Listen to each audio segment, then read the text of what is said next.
ఈరోజు ఉగాది పండుగ సందర్భంగా మన గ్రామంలో మన ఆర్ఎస్ఎస్ శాఖ సంఘ సభ్యులు అదేవిధంగా గ్రామ పెద్దలు అందరూ కూడా గత కొన్ని సంవత్సరాలుగా కూడా పంచాంగ పట్టణ కార్యక్రమము శ్రవణ కార్యక్రమము జరిపించడం జరుగుతుంది. ఈ యొక్క కార్యక్రమానికి వచ్చినటువంటి అందరికి కూడా విశ్వావసునామ సంవత్సర శుభాకాంక్షలు. ఈ సంవత్సరం పేరు ఏం పేరు? విశ్వావసునామ సంవత్సరం. ఈ సంవత్సరం పోయిన సంవత్సరము క్రోధినామ సంవత్సరం. క్రోధినామ సంవత్సరము కొంత గడ్డు కాలంగానే జరిగింది, ఎందుకంటే దాని పేరే క్రోధి కాబట్టి అది కొద్దిగా అందరికి కూడా అంత అచ్చుపాటు లేకుండానే వచ్చింది. ఈ సంవత్సరము విశ్వావసు నామ సంవత్సరం అంటే వి అనే అమృతాక్షరం, అది వా అక్షరము, ఆ యొక్క అక్షరంతో స్టార్ట్ అయింది. అదేవిధంగా విశ్వావసు అనే ఒక ముని పేరు, అది కూడా ఋషి పేరు. ఆ యొక్క ఋషికి ఆ పేరు ఎవరు పెట్టారంటే శ్రీ మహావిష్ణువే పెట్టిండు ఆ పేరు. ఆయన భక్తికి మెచ్చి ఈ యొక్క విశ్వావసు అని పేరు పెట్టిండు. ఈ విధంగా ఆ శుభాలను కలిగించే సంవత్సరం అన్నమాట ఇది విశ్వావసు నామ సంవత్సరం. అయితే ఈ యొక్క ఉగాది పండుగ మనము అందరం కూడా పంచాంగ శ్రవణంతో ప్రారంభిస్తున్నాం కాబట్టి అందరం కూడా ఈ యొక్క సంవత్సరం మంచి జరగాలని, ఈ యొక్క మల్లికార్జున స్వామి అనుగ్రహము అందరికీ ఉండాలని, 32 కోట్ల మంది దేవతల అనుగ్రహము అందరికీ ఉండాలని కోరుకుంటున్నాము. అయితే ఈ సంవత్సరం ఏ సంవత్సరమైనా సరే, ఏ రోజునైతే ఏ వారము ఆ యొక్క సంవత్సరము ప్రారంభించబడుతుందో ఆ వారానికి అధిపతి అయినటువంటి వారే ఈ యొక్క సంవత్సరానికి రాజు ఉంటారు అన్నమాట. అయితే ఈ వారం ఏ వారం? ఈరోజు ఆదివారం. ఆదివారం అంటే ఎవరి వారం? సూర్యభగవానుడు. ఈ యొక్క సంవత్సరానికి రాజు ఎవరు అంటే సూర్యుడు. ఈ యొక్క సంవత్సరము ఏ విధంగా మన పంచాంగము, అదేవిధంగా ఎవరెవరికి ఏ విధంగా ఉంటుంది, ఈ ఏడాది ఎట్లా గడుస్తుంది అనేది మన ఋషులు మనకు ప్రతి సంవత్సరం కూడా ఈ పంచాంగము ఎవరు మాత్రం రాయరు. కొన్ని వేల సంవత్సరాలు కూడా ఆల్రెడీ రాసే పెట్టారు మన ఋషులు మొత్తం పంచాంగాలు. ఇట్లా మన వేదాల నుంచి తీసుకొని లెక్కలు గుణితాలతోని మన గ్రహాలు ఏ విధంగా కదులుతున్నాయి, ఆ నక్షత్రాలు ఏ విధంగా ఉన్నాయి.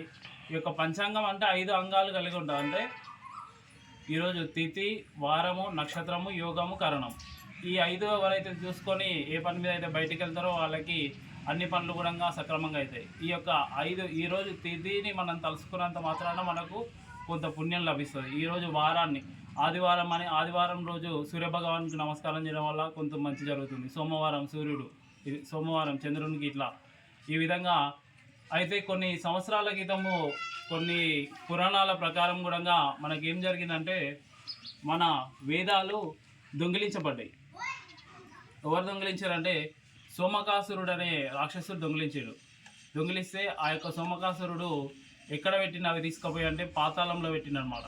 పాతాళంలో పెడితే ఈ యొక్క శ్రీ మహావిష్ణువు అన్ని అవతారాలలో కూడా ఈ మత్స్య అవతారంలో పాతాళంలోకి ప్రవేశించి ఆ యొక్క వేదాలను బయటకు తీసుకురావడం జరిగింది. ఆ రోజు కూడా ఉగాది కాబట్టి వేదాలు కూడా మనకు వచ్చిన రోజు ఏ రోజు అంటే ఉగాది. ఈ యొక్క ఉగాది పండుగను మనం అందరం కూడా ఈ యొక్క పంచాంగ శ్రవణంతో ప్రారంభిస్తున్నాము. ఏ దానికైనా సరే మనము ఇప్పుడు మన ఊర్లో కావచ్చు, మన రాష్ట్రంలో కావచ్చు, కొన్ని శాఖలు ఉంటాయి, దాంట్లోకి మంత్రులు ఉంటారు, అధిపతులు ఉంటారు. ఆ విధంగా కూడా ఈ యొక్క సంవత్సరానికి కూడా 9 మంది నాయకులు ఉంటారు. రాజాది నవనాయకులు అని 9 మంది ఉంటారు. వినిపిస్తుందా అందరికీ? అయితే ఈ సంవత్సరానికి రాజు ఎవరు? రాజు సూర్యుడు. మంత్రి ఎవరు అంటే చంద్రుడు. ఈ విధంగా మనం రాజు, మంత్రి వీళ్ళ పేర్లను తలవడం ద్వారా కూడా ఈ సంవత్సరము ఉన్నటువంటి నవనాయకులు కదా, ఈ నవనాయకుల అనుగ్రహం మనకు ఉంటుంది. కాబట్టి చెప్పండి అందరూ కూడా, ఈ సంవత్సరానికి రాజు ఎవరు? సూర్యుడు. మంత్రి చంద్రుడు. సేనాధిపతి కూడా సూర్యుడే. ఈ యొక్క సూర్యునికి ఎన్ని వచ్చినాయి? 4 ఆధిపత్యాలు వచ్చినాయి అన్నమాట. ఈ సేనాధిపతి సూర్యుడే ఉన్నాడు, అర్ఘ్యాధిపతి సూర్యుడే ఉన్నాడు, మేఘాల మీద కూడా అధిపతి సూర్యుడే ఉన్నాడు. అదేవిధంగా సస్యాధిపతి బృహస్పతి, ధాన్యాధిపతి కుజుడు, రసాధిపతి శనీశ్వరుడు. ఈ విధంగా అయితే రాజు శని, ఈ యొక్క రాజు సూర్యుడు ఉండడం వల్ల మనకు ఏ విధంగా ఏం జరుగుతుందంటే ప్రజాపాలకులకు పరస్పర విరోధం ఏర్పడుతుంది. ప్రజలకు దుర్మార్గుల వలన భయము, అగ్ని బాధలు, అల్పవృష్టి, పశువులకు బాధలు, పంటలు తక్కువ, ప్రజలకు దుర్మార్గుల వల్ల బాధలు కలుగుతాయంట. ఈ సంవత్సరం దొంగల భయం కూడా ఈ సంవత్సరం ఎక్కువయ్యే అవకాశం ఉందంట. పాలకులకు పీడలు కలుగును, ప్రభుత్వం పోగొట్టుకున్నందుకు రాజకీయ కల్లోలములు ఉండును. రాజకీయ కల్లోలంగా ఈ యొక్క సంవత్సరము ఎక్కువ ఉంటుంది. ఎందుకు? ఈ యొక్క సూర్యుడు రాజు అయినందువల్ల. అదేవిధంగా మంత్రి ఎవరు? చంద్రుడు మంత్రిగా ఉండడం వల్ల ప్రజాభిష్టం నెరవేరును. అంటే ప్రజలు ఏవైతే మనసులో కోరుకుంటారో వాళ్ళ అభిష్టం కూడా నెరవేరుతుందంట.